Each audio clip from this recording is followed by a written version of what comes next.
but we're all very much looking forward to what our speakers have to say. So, Mr. Verhofstadt, first over to you. Yeah. You have to start. Yeah, thank you very much. First of all, thank you for the Economist to invite us here. For me, it's the second time an Economist Impact. Last time I was in Thessaloniki. It was not bad either. So thank you for the invitation. And naturally, the question that you have put us forward is not an easy question to answer in 8 minutes. Huh? Yes. That is Europe prepared for the new world in which we live? And this new world, in my opinion, I describe it as a new age of empires. We got 40 years Cold War. We got 20 years the illusion that liberal democracy and free market economy was the final destination of humanity. And that didn't happen. I think that since the financial crisis, since 2008, we are in what I call a new age of empires, and that means a fight, an insecure world, a very competitive world, where different big entities, China, India, Russia, the US, try to compete with each other, not only on the economic field, but also military, politically, also technologically. And it's a world in which, in fact, there is no place for nations not to choose their alliance. So look to what happened to Sweden and Finland. If we were here, I would say 5 years ago, and I would have said here, well, Sweden will join NATO, or Finland will join NATO, you should have said, oh, he has drunk too much Romanian wine, if I had said that. Because that was unthinkable a few years ago, certainly Finland and also Sweden. Today, countries, nations see that their only security is under the umbrella of an international organization, of an empire, and that is proof of a world which is very insecure. Why? Because these empires have all different starting points. Their values are not the same. Very clear, the US is a liberal democracy. Russia, how can I say what about Russia? It's a crony state. Not more than that. It was, in fact, a criminal gang who is leading Russia. China is a sort of a bureaucratic, capitalist, very controversial state. It's more a civilization.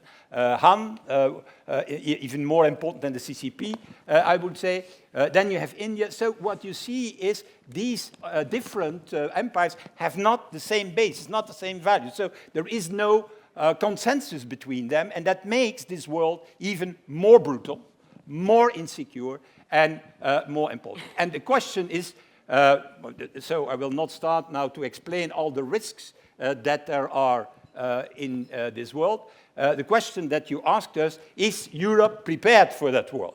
And my answer is no, we are not prepared for that world. Not why?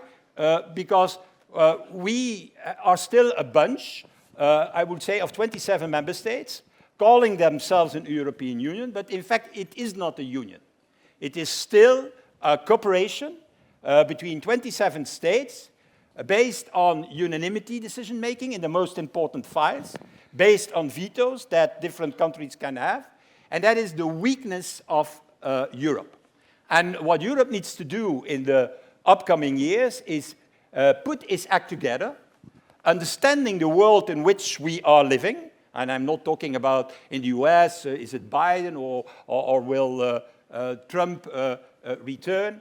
It's always, in my opinion, very stupid to say, oh, that's my future, but it depends from that or that president in the United States of America. I like Mr. Biden. I think it's a very good president, but you cannot say, oh, my policy for the next 20 years depends on a Democrat or a Republican in the White House. We need to do what is necessary in our own house, in Europe, so that we are ready. And we are not ready.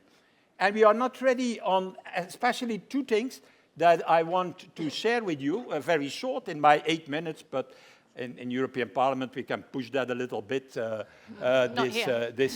this 8 minutes.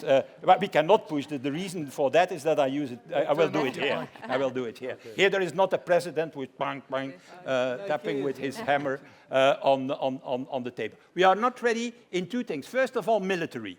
I want to show you one slide. I have not many slides, but one that I want to show you is a slide about the expenditures in military. So that are the military expenditures of 2022 in the world, with a staggering US champion in military, very well, $870 billion. And then you see China, 290, this official figure, Russia, 90, and then fantastic figure, the EU 250 without the UK. So with the UK, we are spending roughly 320 billion. I don't know if you have an impression that we spend here in Europe 320 billion. Certainly the Ukrainians have not that impression, I have to tell you. We spend 320 billion, but we are not capable to send 1 million shells, 155 millimeters, to Ukraine, and we need the Czech president to phone to South Africa and to South Korea if they have shells to buy and to sell to us. And with the help of the Canadians, we will do it. That's not a world in which we are secure on the level. So we are spending 320 billion, and we can do only 10% of the operations from the American army. Reason why, we have 130 different weapon systems. We have duplication everywhere. There is no European defense. We are sitting under the umbrella of NATO, what is good, but what we need to do, and if the Americans were intelligent, they would say, stop it with all this stuff. Start, first of all, to get your house in order on defense, be a real pillar, effective pillar, European pillar of NATO, and spend your 320 billion in a better way. That's, by the way, 3 times the actual budget of Russia for the moment, what we do. And a second, and then I will stop, I promise you, even I'm a politician, so you can be there, that is about, are we ready on the technological, economical field? What I show you is a very simple thing. That is the stock market value of the tech companies worldwide.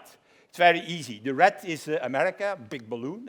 We know them all, from Alphabet to Microsoft to, not difficult, we use them all. So, and then you have the Asians with Alibaba and Tencent and so on. And then if you have your glasses, maybe you will see Europe. Otherwise not, I will tell you, that's the yellow. That's all what there is.